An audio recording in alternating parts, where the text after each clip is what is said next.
अस्सलाम वालेकुम नाज़रीन, उम्मीद है आप सब खैरियत से होंगे। आज तो बहुत थक गए। ईद बहुत बहुत मुबारक हो आप सबको। Welcome to my first vlog of my channel. वैसे तो मैं ज़्यादातर रिएक्शन वीडियोस बनाती हूँ या किसी ऑनगोइंग सब्जेक्ट पर तबसरा करती हूँ, लेकिन आज की वीडियो एक छोटा सा मिनी व्लॉग होने वाला है, जिसमें मैं आपको दिखाऊँगी कराची में चांद रात की रौनकें और मेरा थोड़ा सा एक्सपीरियंस जो ख्वारी से भरपूर था लेकिन आखिर में सक्सेसफुल रहा और मज़ा आया। और सारी बात यही होती है कि अगर आपको थोड़ी सी हार्डशिप के बाद कुछ अचीव हो जाए तो यही बहुत है। शुरू करते हैं आज का व्लॉग। रात का मेरा सफ़र कुछ इस तरह शुरू होता है कि सबसे पहले हम निकलते हैं पाई इन द स्काई के लिए, क्योंकि हमने बाय करनी थी ईदी जो मैंने अपनी नंदों को देनी थी, उनके घर पहुंचानी थी, और कुछ कन्फेक्शनरी आइटम्स घर के लिए भी और उनकी ईदी के लिए भी।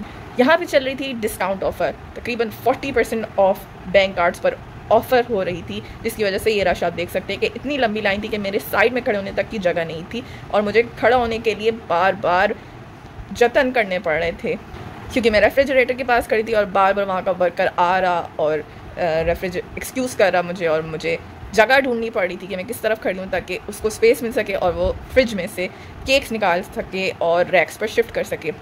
आप लोगों के पीछे देख सकते हैं कि मेक टू शिफ्ट रैक मौजूद हैं, जो आम तौर पे इस आउटलेट पे होते नहीं हैं, लेकिन उन्हें अंदाज़ा था कि हमारे पास कितने लोग आने वाले हैं, इस वक्त हमारी सेल कितनी पीक पर जाने वाली है, जिसकी वजह से हमें ये रैक अरेंज करने पड़ेंगे। और ये रैक फुल था उनके केक से, जबकि फ्रिज में भी केक का स्टॉक भरपूर था। तो आप अंदाज़ा लगा सकते हैं कि किस कदर लोग केक्स परचेज़ कर रहे थे इसी मकसद से जिस मकसद से मैं गई थी अपने हस्बैंड के साथ। आखिर को मैं गिव अप करती हूँ और मैं बाहर जाके वेट करती हूँ, क्योंकि वहाँ पे जगह बिल्कुल नहीं थी और लाइंस जो हैं वो बढ़ती जा रही थी और लोग बाहर तक, आउटलेट के बाहर तक लाइन बना के खड़े हुए थे, क्योंकि अब अंदर जगह बिल्कुल मौजूद नहीं थी। बाहर जाने के लिए भी मुझे बहुत जतन करने पड़ते हैं, एक्सक्यूज़ करती हूँ मैं और अपनी जगह बनाती हूँ और आखिर को बचती बचाती मैं बाहर निकलती हूँ।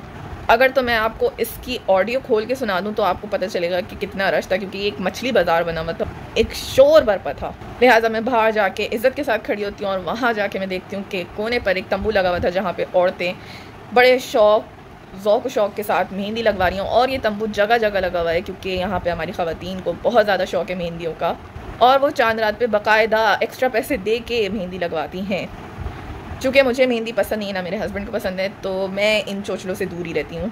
I mean, कौन वेस्ट करे इतने पैसे मेहंदी पर एक साइड पर?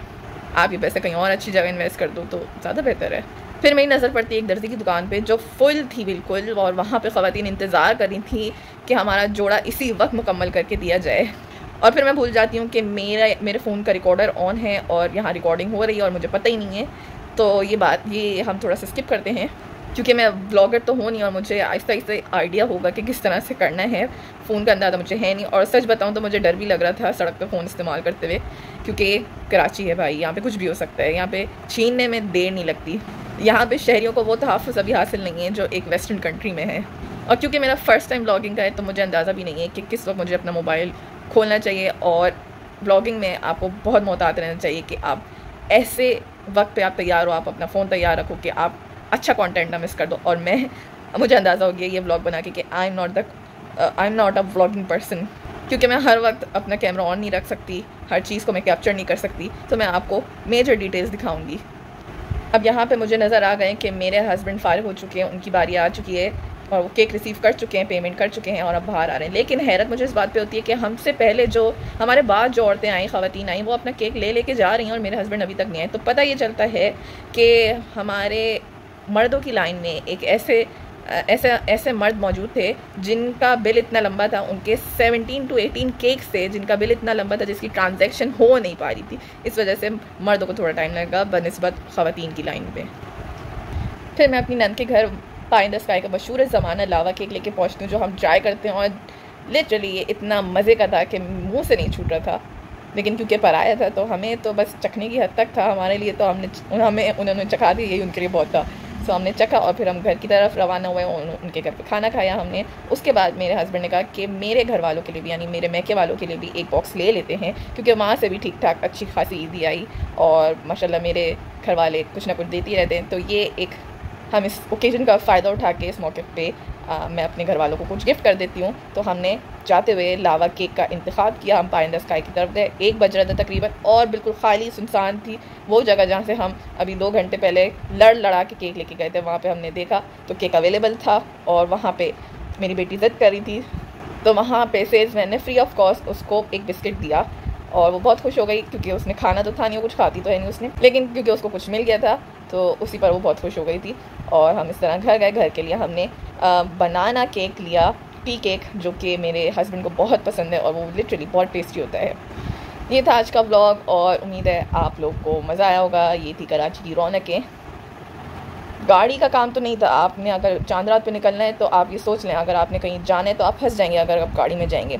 यही सोचते हुए हम बाइक पर गए थे, और बहुत अच्छा हुआ कि हमने ये डिसीजन लिया, क्योंकि इतना ट्रैफिक था। अगर हमने ये सारे काम करने थे कि हमने केक भी लेना था, कन्फेक्शनरी आइटम्स भी लेने थे, और उन्हें अपनी नंदों के घर भी पहुंचाना था और वापस भी आना था, तो bike was the best option. क्योंकि हमने अपना रास्ता बनाने के लिए बाइक को आड़ा टेढ़ा किया, चूहे की तरह अपना रास्ता निकाला, और हम अपनी मंजिल तक पहुँचे। और अगर हम इसी वक्त हम गाड़ी में होते तो हमें लगने थे कोई 3-4 घंटे।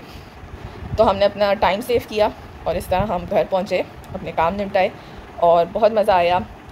आपकी चांद रात कैसी गुजरी? और याद रहे, चांद रात जो है बहुत अजीम रात होती है।